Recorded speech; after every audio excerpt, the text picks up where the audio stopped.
porque si no el tema, como yo abro, ya, ahora sí. Entonces, continuemos, ya tenemos eso, les pido mil disculpas, pero se cayó aquí todo el internet, hubo un corte de luz, entonces se cayó absolutamente todo, ¿sí? Les pido disculpas, pero pues obviamente estas son lo que normalmente sucede con todo esto. ¿Están viendo la pantalla? ¿Aló? Sí, profe. Sí, profe. Sí, profe. Sí, profe. Entonces estaba diciendo que las estrellas, digamos, de alguna forma son cuerpos grandísimos con mucha energía que permiten que las fuerzas conformen los sistemas y puedan formar, digamos, esos cuerpos celestes alrededor de esas estrellas y que ahorita lo vamos a ver en las galaxias, pueden existir cientos de miles de sistemas que están alrededor de estrellas. Es más, es paradójico, pero el Sol, que para nosotros es una estrella inmensa, el Sol es una de las estrellas mucho más pequeñas que tiene el universo. Es importante que lo entendamos y de ahí que ese tamaño que tienen esas estrellas son las que permiten generar atracciones. Entonces se pueden imaginar el centro de nuestra galaxia, que es la Vía Láctea, pues obviamente está esa gran estrella en el centro que permite la atracción de todas las galaxias como elementos alrededor de eso. O sea, esas fuerzas que vimos en los átomos se replican a lo largo y ancho del universo. Entonces, no solamente está en un átomo, sino aquí ya lo estamos viendo en un sistema y además del sistema lo estamos viendo en nuestra galaxia. Entonces, esto permite explicar de alguna forma esas cuatro fuerzas que en la teoría del Big Bang las tuvimos presentes. Entonces, aquí vemos nuestra galaxia, la Vía Láctea. Entonces vemos cómo de alguna forma tiene una formación como si estuvieran llamas incandescentes generando alrededor de algo y forman estos brazos. ¿Sí? Estos brazos que nosotros encontramos allí. Tiene un tamaño de más o menos 100.000 años luz. Entonces, es una longitud que le permite a uno medir el desplazamiento de la luz de un punto al otro. Y si usted mira, obviamente sabemos que la velocidad de la luz son 300.000 kilómetros por segundo, lo que quiere decir que el tamaño nuestra galaxia, la Vía Láctea, es inmensa. Y aquí vemos en un puntico, mírenlo acá, si lo alcanzan a observar allí, está lo que es el sistema solar en uno de los brazos de salida de la galaxia en nuestra Vía Láctea. Entonces, importante que lo evidenciemos, importante que entendamos que todo tiene más o menos la misma conformación de fuerzas energéticas, ¿sí? Y algo bien importante, establece, digamos, que la Vía Láctea, cada uno de esos punticos que ustedes ven, pues obviamente es una estrella que conforma un sistema y se han, digamos, identificado alrededor de 110.000 millones de estrellas. Entonces, ¿qué quiere decir? Es una gran cantidad de materia que alrededor de la galaxia hoy se evidencia. ¿Sí? Y cuando uno empieza, digamos, a mirar todo lo que es nuestro planeta, nuestro sistema solar, encontramos que obviamente tuvo que existir un centro, que de alguna forma ese centro generó esas fuerzas gravitatorias, esas fuerzas electromagnéticas que permitieron conformar órbitas, y esas órbitas permitieron que de alguna forma esos cuerpos o esos polvo cósmico que estaba en las nebulosas se fueran acercando y fueran empezando a formar estos cuerpos celestes que hoy tienen los sistemas. Entonces, si uno quisiera, digamos, representar gráficamente lo que ha sucedido, digamos, con la conformación de nuestros sistemas, es que ese polvo cósmico se fue atrayendo y fue empezando a generar todo un proceso de densidad, de choques entre muchos de esos elementos materiales que fueron permitiendo agrandar y formar los cuerpos para poder tener hoy un centro que es el Sol y unas órbitas que conforman unos planetas. O sea, hubo una gran evolución que le permitió a través de todas las fuerzas que el universo tiene, que ya sabemos cuáles son, permitir uno la conformación de nuestro sistema solar. ¿Hasta ahí es claro? Sí, profe. Ok. Sí, ¿Qué es señor. lo que nosotros vemos? Digamos, estas imágenes lo que me ayuda a comprender es el tamaño del Sol y ver cómo los planetas, de alguna forma, tienen unos tamaños que permiten, digamos, tener una mayor o menor atracción. Si nosotros miramos, digamos, y comparamos lo que es el tamaño del Sol y lo comparamos con la Tierra, pues obviamente es prácticamente insignificante. Y si comparamos los tamaños, pues obviamente hay planetas pequeños y planetas grandes.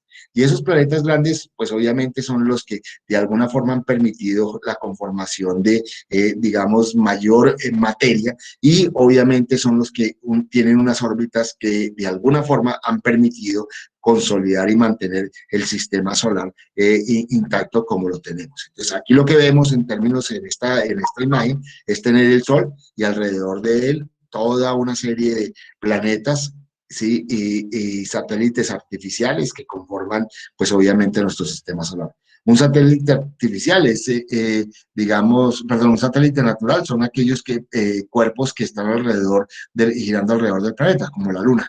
Los satélites artificiales son los que nosotros enviamos para explorar el universo.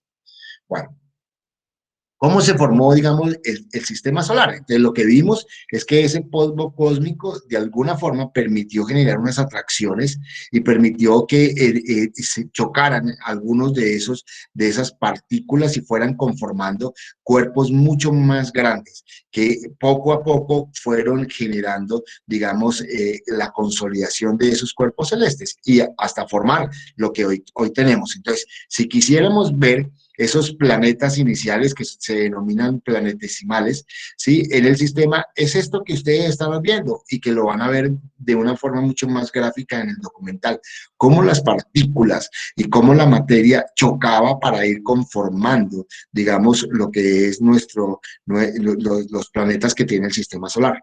En el caso nuestro, en la Tierra, la Tierra tuvo cientos de miles de choques de partículas, es más, durante millones de años hubo lluvia de meteoros que permitieron ir conformando la Tierra. De hecho, en un instante, en una etapa de la formación de la Tierra, nuestro planeta se estrelló con otro planeta grande que se llamaba Teia, ¿sí? Y ese planeta, pues obviamente generó toda una transformación, y a partir de allí fue que se desprendió una parte de ese planeta primitivo y formó lo que hoy tiene como el satélite natural nuestro, que es la Luna. Entonces, todo esto, de alguna forma, ustedes lo van a ver en el documental de una forma mucho más recreada y mucho más práctica. Entonces, lo que nosotros tenemos que ver es que la conformación de nuestra Tierra se hizo a través de gas y de polvo, que de alguna forma a través de las fuerzas, digamos, de gravitatorias, electromagnéticas y nucleares, empezaron a formar la consolidación de elementos mucho más grandes. Y quizá lo que permitió inicialmente la formación de nuestro sistema solar fue la estrella rectora que es el Sol. Y esta estrella rectora que es el Sol fue la que permitió de alguna forma empezar a generar una mayor atracción para que cuerpos alrededor del Sol empezaran a girar. Y esto ocasionó que por cientos de millones de años, muchos de esas gas y polvo se fueran, digamos, acercando y conformando hasta poder tener esos planetas primitivos, que ya lo dije, se denominaban planetesimales, ¿sí? Y esos planetesimales son los que permiten de alguna forma generar esos procesos de creación de lo que en términos prácticos es el sistema solar, y que es la base esencial de, digamos, de donde nosotros estamos, que es donde la Tierra hoy se encuentra.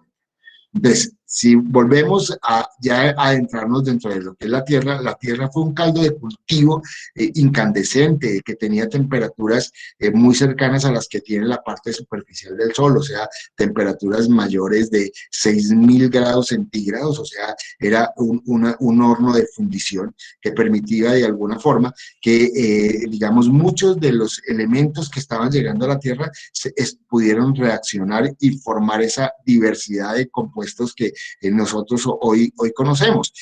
Obviamente nosotros, ya lo decía, la tabla periódica el planeta está conformada por más de 100 elementos, y esos elementos son los que nos van a permitir de alguna forma poder explicar de mejor forma la conformación de muchas de las grandes diversidades de cosas que tiene la Tierra.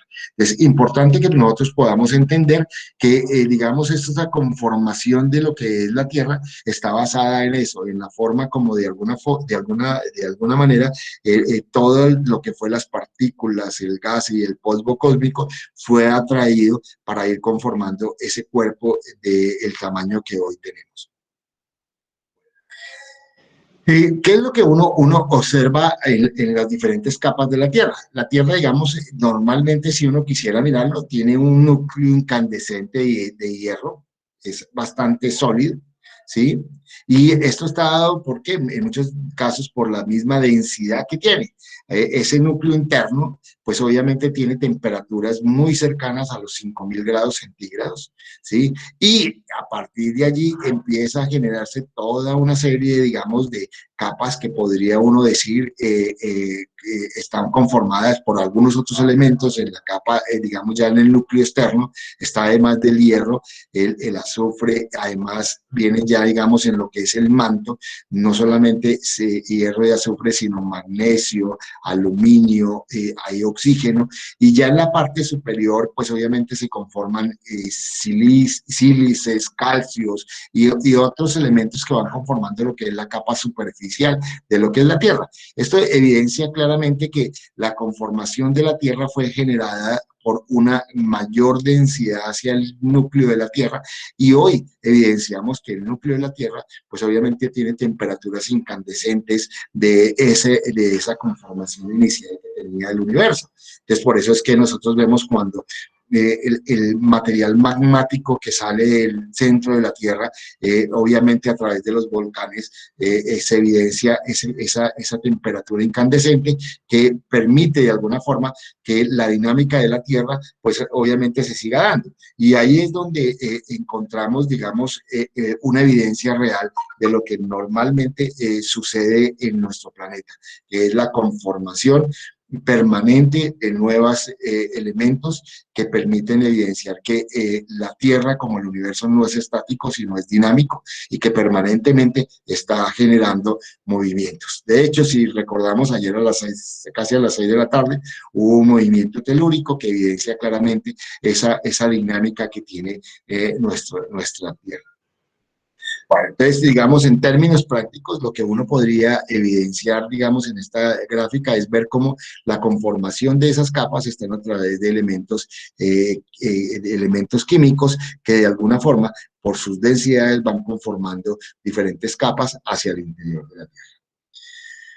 ¿Cómo se aparece la primera atmósfera primitiva? Recordemos que si miramos ya desde la superficie, ya no miramos hacia adentro de la Tierra, sino en la superficie hay tres capas bien marcadas. Llamémosla la litosfera, que es la capa sólida, donde está la Tierra; la hidrosfera, que es la capa líquida, donde está el océano, los ríos, lagos, mares, etcétera; y la atmósfera, que es la capa gaseosa que recubre, digamos, el planeta. Entonces, ¿cómo aparece, digamos, esa atmósfera? Lo que uno evidencia es que, digamos, la Tierra a lo largo de su historia tuvo ciclos de calentamiento y enfriamiento, como lo van a ver en el documental. O sea, no ha sido solamente enfriamiento, sino de un momento a otro, por circunstancias de choques, de llegada de partículas, cambia la conformación térmica del planeta y permite esa variación que pues obviamente, digamos, haya diferentes temperaturas a lo largo y ancho de la formación de nuestro planeta. Entonces nosotros tuvimos más de 10 modificaciones donde se elevaron temperaturas muy altas, mayores de 1000 grados, bajaron a temperaturas bajo cero, volvieron a subir, y esa, digamos, ondulación de cambios de temperatura son los que permitieron ir conformando de alguna forma los distintos estados de la materia que tiene en nuestro planeta. Entonces vemos que, digamos, hay un estado sólido, hay un estado líquido y hay un estado gaseoso. Ese estado gaseoso es lo que permite de alguna forma que exista un mayor nivel de energía para que puedan estar las partículas mucho más separadas. Entonces, en esta primera atmósfera primitiva, lo que uno observa es el resultado de esas reacciones químicas que tenían, digamos, los compuestos que iban formando la Tierra. Entonces, lo que nosotros encontrábamos fácilmente, digamos, al comienzo, era nitrógeno, hidrógeno, metano, amonio, gas carbónico, óxido de azufre, sulfuro de hierro, y en muchos de esos casos eran gases altamente tóxicos, o sea que de ningún momento podía uno evidenciar una posibilidad, digamos, de vida. Lo que uno evidenciaba era cómo a lo largo de ese proceso y se iban conformando una diversidad de compuestos que, como lo vamos a ver en la próxima clase, fueron lo que permitieron la formación de los primeros esbozos de vida. Entonces, digamos, en términos prácticos, la gran, digamos, capacidad que tuvo nuestro planeta de ser una especie de fuego incandescente, de ir condensando diferentes compuestos, fue lo que permitió generar esa diversidad de elementos químicos que hoy conforman y que de alguna forma estos fueron los que permitieron la conformación de esas tres capas que tiene, digamos, nuestro planeta: la atmósfera, la litosfera y la hidrosfera. Entonces, a partir de allí es que uno empieza a evidenciar, y si lo quiere uno recrear, es lo que uno observa cuando uno está calentando en una estufa de un sancocho y ve cómo sale ese vapor. Ese vapor es, digamos, los elementos que de alguna forma van a conformar una capa gaseosa. Y eso es lo que pasó en la Tierra, que se conformaron esas capas gaseosas al comienzo, eran unos gases, llamémoslos, no aptos para la vida, pero posteriormente, con los procesos de cambios que tuvo el planeta, fueron conformando, y ya lo vamos a evidenciar, la llegada del agua al planeta, pues transformó eso porque permitió de alguna forma que ese vapor de agua conformara la primera atmósfera ya con un oxígeno, y a partir de allí disminuir de alguna forma la temperatura del planeta. Obviamente lo decía, ya la Tierra forma, digamos, ya cuando empiezan, ya ustedes lo van a ver en el documental, una lluvia de meteoros. El agua, lo que se cree, digamos, como elemento fundamental es que la partícula o la molécula de agua, que es dos átomos de hidrógeno y uno de oxígeno, llega a través de la lluvia de meteoros. Entonces, durante cientos de miles de millones de años, lo que uno observa es que, digamos, hay una lluvia permanente de meteoros, y esos meteoros empezaron a traer agua.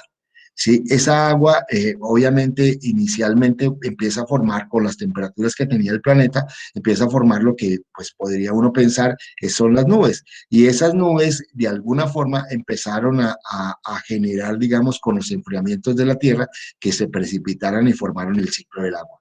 O sea que le dio la capacidad de que de alguna forma los cambios de temperatura permitieran que se formara con el calor las nubes, y con los fríos se precipitaran y empezara a generar alrededor del planeta toda una serie de, digamos, de líquido que, digamos, es el comienzo de lo que son los océanos.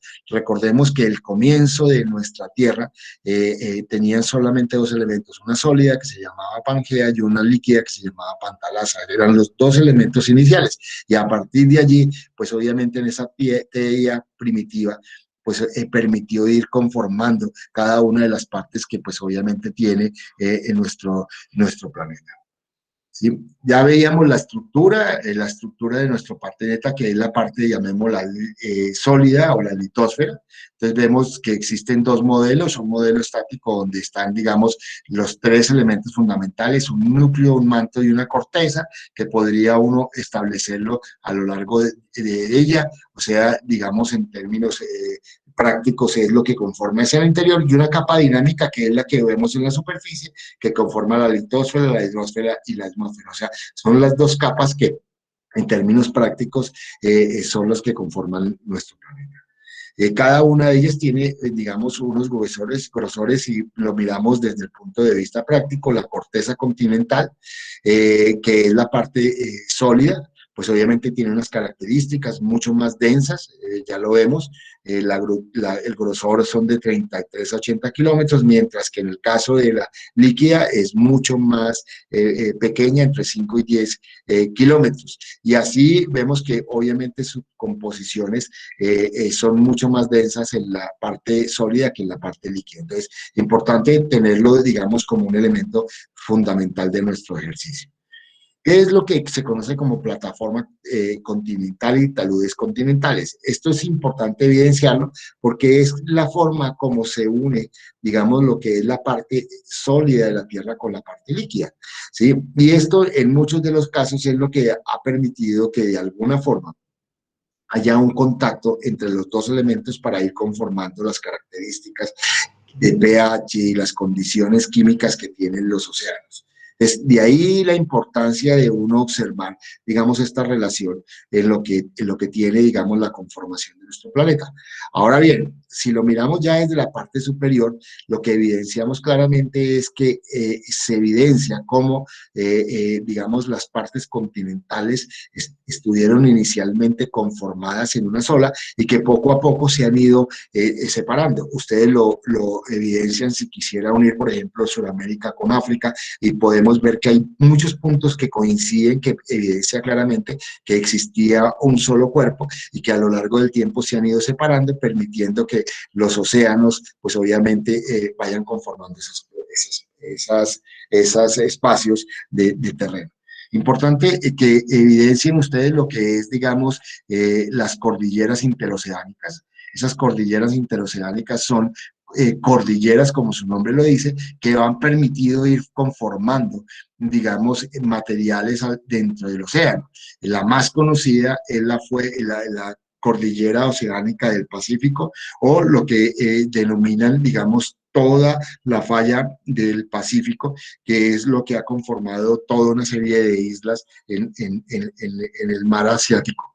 Y obviamente está Japón, y muchos de estas islas están conformadas por la cordillera oceánica del Pacífico, que se llama Cordón de Fuego del Pacífico, en virtud a que están conformados es más por rocas volcánicas que por, digamos, elementos o rocas sólidas como la que tiene la mayor cantidad de los continentes.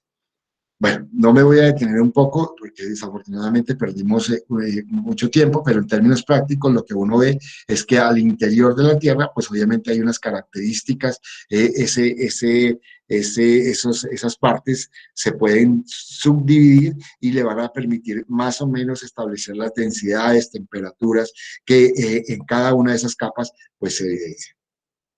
Lo que uno hoy ve dentro de la dinámica que tiene, digamos, la Tierra, es evidenciar que desde la parte central, o sea, desde el núcleo, a través de, digamos, ranuras, se evidencia cómo van saliendo, digamos, ese material incandescente, y a partir de lo que decíamos, los volcanes oceánicos están saliendo material magmático y van permitiendo en muchos de los casos ir separando los continentes, generar en otros casos choques entre lo que es el continente y la parte oceánica, y eso es lo que ha conformado lo que hoy se denominan placas tectónicas. Nuestro planeta está conformada por una serie de placas tectónicas que permiten que evidencien como si fueran parches de valor una dinámica alrededor del planeta, conformando y destruyendo muchos de los elementos que se dan. Desde ahí la importancia de evidenciar que nuestro planeta es dinámico y no es estático como la mayoría lo pensamos. Entonces, aquí vemos imágenes donde nos van a mostrar cómo, digamos, esas temperaturas de alguna forma tienden a salir, permiten reaccionar dentro de las capas internas, permiten salir muchas veces a la superficie, como vemos los volcanes que están en los continentes, o la mayoría que están en las cordilleras oceánicas, y a partir de allí permiten ir conformando muchas otras zonas, digamos, alrededor de esos volcanes oceánicos, conformando, digamos, dinámicas que en muchos de los casos para nosotros son desconocidas. Bueno, importante evidenciar uno de los elementos fundamentales que es lo que ha mantenido que la Tierra esté, que es lo que se conoce como lo que son, digamos, los campos electromagnéticos que tiene nuestro planeta. Todos sabemos que de alguna forma la brújula nos ha permitido ubicarnos, y esto es en virtud a que existe un campo magnético en los polos. El negativo, digamos, está hacia una parte, generalmente tiende hacia el polo norte, el positivo hacia el polo sur, y ha generado de alguna forma que generen una dinámica alrededor de nuestro planeta que en muchos de los casos, como vamos a ver, hayan permitido que el planeta hoy conserve unas condiciones estables, digamos, climáticas, porque de lo contrario, lo que el Sol emite en su energía, pues obviamente no permitiría la vida sobre el planeta. Es importante que lo tengamos. Aquí hay dos elementos que son fundamentales. Uno, lo que es, digamos, el norte geográfico, que es, digamos, cuando se pasa como si pasáramos una varilla por la mitad de la Tierra, y el norte magnético. Hay una desviación entre el norte, el polo geográfico y el polo magnético de aproximadamente 11.5 grados en términos prácticos. Esto es lo que hace, digamos, en términos reales, lo que hace, digamos, el campo electromagnético de la Tierra. Es que, digamos, la energía que llega del Sol puede ser desviada y puede ser filtrada para que llegue en menor cantidad al planeta. De lo contrario, las temperaturas de nuestro planeta serían demasiado altas y esto no generaría, no permitiría que se conformara, digamos, la vida o que la vida se mantuviera en nuestro planeta.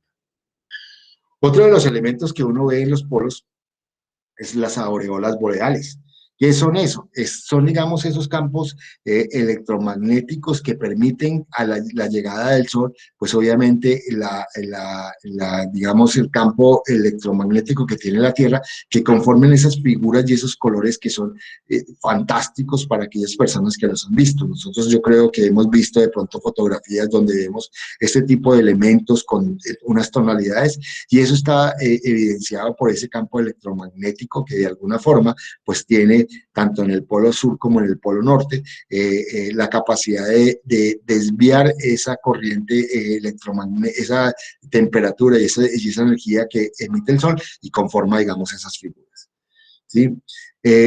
Toda la energía que uno observa, si uno pudiera observar el sol, lo que uno observa es cómo permanentemente estallarían, digamos, bombas atómicas cada instante en la superficie del sol. Y esa energía es la que viaja por cientos de miles de kilómetros a lo largo del sistema solar, permitiendo, pues obviamente, tener la energía que el sistema solar hoy tiene. Aquí vemos, digamos, varias cosas. Vemos la incandescencia que puede tener el Sol y vemos cómo esa incandescencia que va irradiando a través de energía, aquí vemos cómo los polos electromagnéticos que tiene la Tierra conforman lo que comúnmente se denominan esas aureolas boreales, que para este caso, como lo plantea aquí, son gemelas, o sea, que son muy parecidas. Son muy pocos casos los que se ven este tipo de fenómenos, pero en la práctica, digamos, lo que sí observamos permanentemente es la evidencia de aureolas boreales a lo largo de algunos momentos o instantes en el planeta. ¿Qué es lo que encontramos como características de la Tierra? Entonces, lo primero, la Tierra ha permitido la conformación de vida, a lo que se denomina esta capa, la biosfera. Tiene un agua líquida, que es lo que se denomina la hidrosfera, tiene una capa gaseosa, que es la atmósfera, tiene una capa sólida, que es toda la corteza y todo lo que conforma los planetas, los continentes, que es la litosfera, y esas capas de litosfera y todo lo que es la Tierra, pues obviamente tienen unas capas que de alguna forma han permitido conservar unas características típicas de lo que es nuestro planeta. Y eso ha llegado a las fuerzas electromagnéticas, gravitatorias, fuerzas nucleares débiles y fuertes, es lo que ha permitido que de alguna forma nuestro planeta se conserve.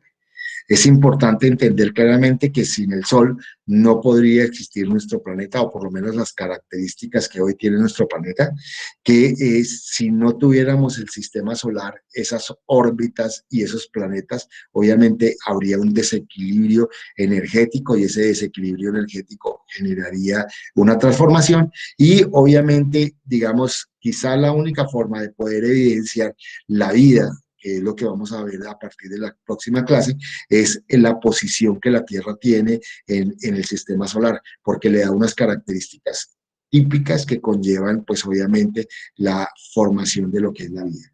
Y ya por último, evidenciamos nuestro satélite natural, que es la Luna, que obviamente generan otros fenómenos fundamentales para poder garantizar la vida. Digamos, eclipses, mareas, que la atracción en muchos de los momentos van a permitir la conformación, digamos, de que el mar pueda subir y avanzar de una forma mucho más real y específica. ¿Hasta ahí es claro? Sí, Sí, señor. profe. Sí, profe. Señor. Nuestra actividad, entonces ya vamos a verla, vamos a ver el documental es este, ya se lo tenía aquí colocado, este documental que les va a permitir de alguna forma ver cómo se conformó esto, se llama el documental La formación de la Tierra, ¿sí? Y les va a permitir de alguna forma poder evidenciar esto que acabo de decir de una forma mucho más práctica y real. ¿Preguntas?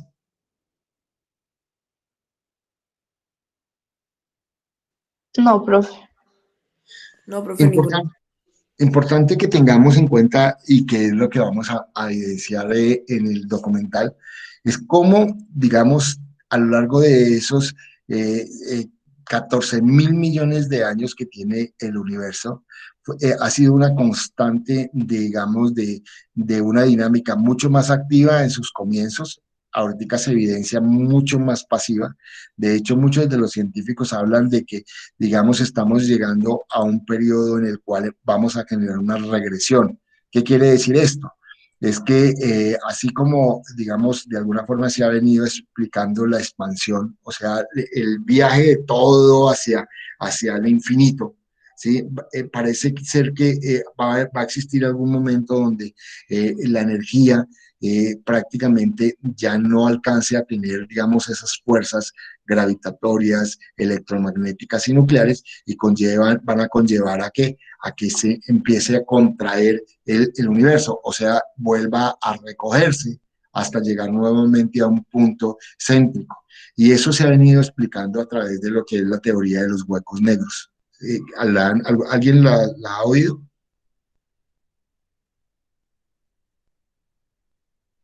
¿Aló? ¿Alguien ha oído la teoría de los huecos negros? No, profe. No, Profe, profe.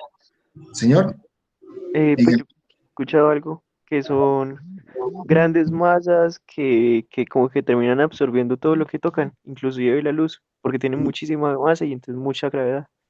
Ok, entonces eso es lo que en términos prácticos se hacen, o sea, esos huecos negros se creen, como lo decía Miguel, son elementos que están cargados de energía y que van a tener, o sea, en estos momentos nos estamos expandiendo porque la energía que tienen, digamos, los cuerpos celestes que están en el universo aún tienen energía para expandirse, pero va a llegar el momento en el cual esa energía se va a perder y la atracción de los huecos negros va a generar que todos los cuerpos celestes empiecen nuevamente a acercarse a esos puntos para nuevamente condensar la energía y volver a generar la formación. Es una de las hipótesis que los científicos hoy plantean dentro del análisis de lo que son los huecos negros. Entonces, uno lo que evidencia claramente a lo largo de cuando se mete a estudiar este tipo o a investigar este tipo de temas, lo que evidencia claramente son circunstancias que para muchos de nosotros son totalmente desconocidas y que ya nos llaman la atención. Entonces, en la práctica, digamos, uno lo que hoy evidencia es que ya aparentemente el sistema planetario, nuestra galaxia, la Vía Láctea, al igual que todas las galaxias que existen a lo largo del universo, parece ser que están disminuyendo su contenido, digamos, energético. Y esto va a conllevar a que de pronto, digamos, estas hipótesis de alguna forma empiecen a aumentar validez y hacer, digamos, revisadas. ¿Para qué? Para poder evidenciar que estamos en un proceso de regresión y no de expansión. ¿Alguna pregunta? Manuela, ¿alguna? ¿Alguien quiere preguntar algo? No, profe. Profe, cuando esos cuerpos, Señor, cuente, Caterina. cuando esos cuerpos ya, por ejemplo, el espacio deje de expandirse y empiece a regresar, va a haber un punto donde ya todo va a estar como unido. Ahí. Sí, sí, sí, sí. O sea, ¿qué es lo que uno observa? Aparentemente, lo que plantean las hipótesis de la regresión es eso, es que en algún momento todas las fuerzas tienen que volverse a traer para volver a tener esas cuatro fuerzas concentradas para volver a arrancar un ciclo. O sea, lo que evidencian es que todo es un proceso y un ciclo continuo. Lo que sucede es que el ciclo de la formación del sistema del universo ha sido un ciclo que ha demorado, ya lo vemos, 14.500 millones de años.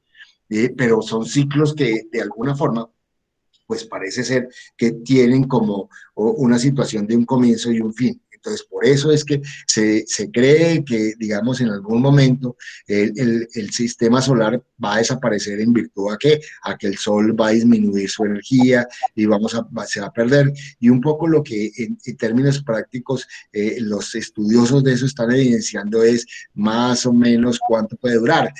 Muchos hablan de 6.000 o 7.000 millones de años más que todavía faltan para la conformación de todo esto. La verdad, todos son especulaciones y pues de hecho no podríamos decir absolutamente nada al respecto. Por ahora, tratemos de explicarnos y entender un poco esto que está sucediendo. Bueno, hijos, les pido disculpas, desafortunadamente se nos fue la luz y tuvimos que interrumpir. Yo les subo las dos grabaciones para que puedan tenerlas y espero de que de alguna forma disfruten ese documental y podamos comentarlo dentro de 8 días en la próxima clase. Dios los guarde y nos vemos el próximo martes. Muchas gracias, Hasta profe. luego. Luego, profe, gracias. Hasta luego. Hasta luego, profe. Hasta luego, profe, gracias.